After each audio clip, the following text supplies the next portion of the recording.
investasi yang Starlink tanamkan di Indonesia, 30 miliar dan 3 pekerja. Apa sentimen yang timbul dengan adanya realita yang ada ini, Pak?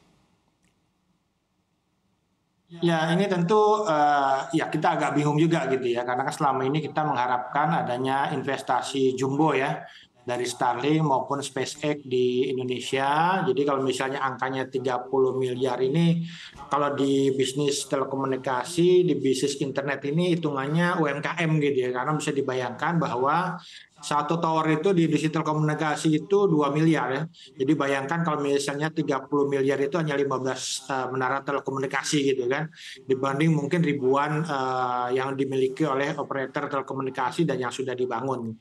Jadi memang kita harapkan bahwa data yang disampaikan tadi oleh Pak Bahlil ya, ini merupakan data awal atau mungkin juga hanya yang terdaftar di OSS, sehingga nanti ke depannya akan ada investasi yang benar-benar jumbo nih yang kita harapkan dari Elon Musk gitu ya, karena betapapun kan effort kita ini sudah sangat besar gitu ya. Betul. Presiden sudah datang ke SpaceX, kemudian juga kita sambut kemarin Elon Musk datang ke Bali ya, bahkan kita kasih panggung juga untuk bicara di World Water Forum, yang tentunya apa yang dilakukan di Indonesia ini sudah sangat maksimal gitu ya.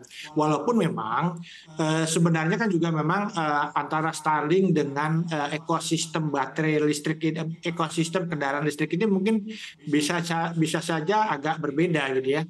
Tapi ya betapapun ya kita harapkan mungkin lah misalnya ini belum terlalu besar, nanti ekosistem di kendaraan listriknya juga akan sangat besar gitu, katakanlah seperti itu gitu ya. Karena kan beberapa negara lain di kawasan Asia Tenggara ini sudah mendapatkan cuan lah gitu ya dari apa yang dilakukan Elon Musk, investasi di negara mereka gitu seperti Vietnam, Malaysia gitu ya. Apakah itu menandakan investasi di sektor teknologi Indonesia masih kurang menarik di mata para punggawa teknologi dunia, Pak Heru? Ya sebenarnya kalau kita melihat pasar Indonesia ini merupakan pasar yang sangat legit gitu ya, kalau kue itu sangat lezat gitu ya, karena kita memiliki jumlah pengguna ponsel yang besar 353 juta, kemudian juga pengguna internet kita juga ya data terakhir itu sebenarnya 220 juta pengguna gitu ya, sehingga memang pasar kita ini apalagi di tengah juga Gen Z, Gen Y-nya juga membesar gitu ya, sehingga potensi pasar teknologi informasi, potensi pasar digital Indonesia ini sangat besar.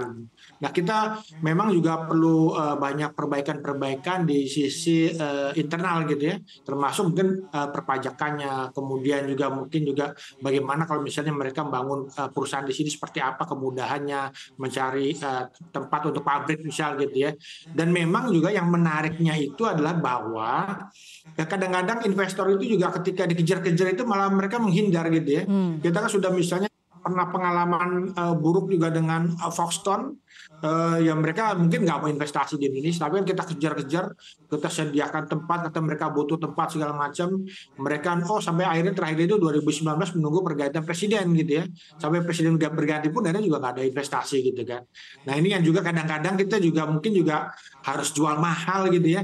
Jangan seolah-olah negara kita ini mengemis-kemis investasi, sehingga juga mereka kalau ada satu keinginan mereka yang tidak terpenuhi, akhirnya mereka memilih negara lain gitu. Karena banyak negara tersebut yang dapat investasi besar ternyata juga nggak terlalu jual murah juga sebenarnya terhadap investasi asing, dan tidak terlalu ngejar-ngejar juga. Itu yang menariknya di situ ya. Jadi menurut Anda Indonesia terlalu mengejar masuknya investasi Starlink ke Indonesia atau seperti apa? Ya kalau melihat pasar Indonesia yang demikian besar gitu ya, tentu mereka juga berlomba-lomba ingin masuk pasar Indonesia gitu ya. Atau misalnya banyak pabrikan ponsel juga mereka membangun ponsel di Indonesia.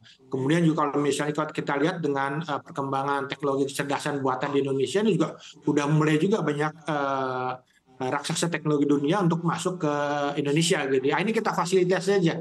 Kebutuhan mereka seperti apa segala macam gitu, tapi memang ini demi kepentingan bangsa dan negara gitu ya. Ya karena kadang-kadang di Indonesia itu kan ada investasi itu kan juga, ini apa nih yang bisa kontribusi apa nih yang saya bisa berikan sehingga saya bisa masuk dalam investasi tersebut, itu kan tidak mau hal yang memang juga sering kita dengar gitu ya.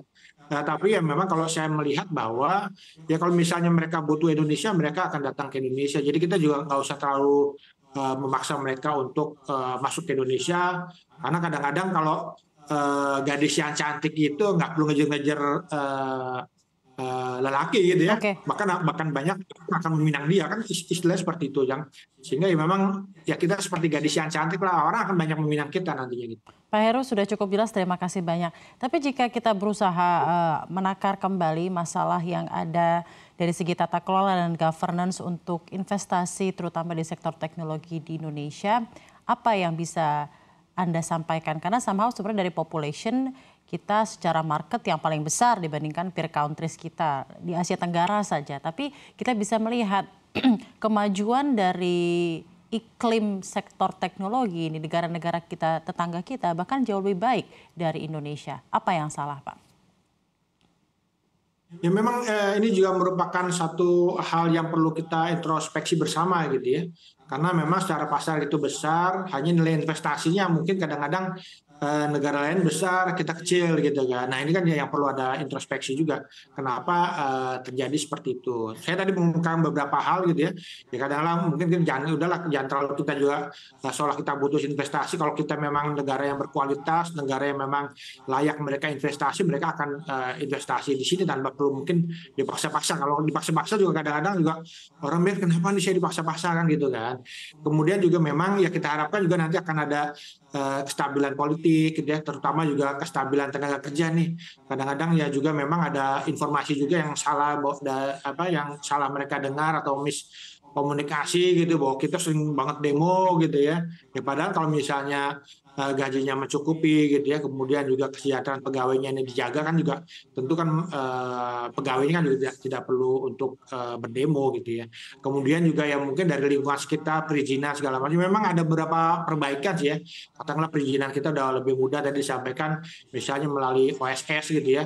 Nah cuman di daerah ini juga kadangkala ada OSS tapi perizinan misalnya narik kabelnya juga harus bayar lagi, retribusi gitu ya, bangun menara harus bayar lagi gitu ya, sehingga bagaimana kita mensinergikan antara kebijakan yang ada di pusat dengan di daerah itu juga menjadi tantangan kita juga ke depan.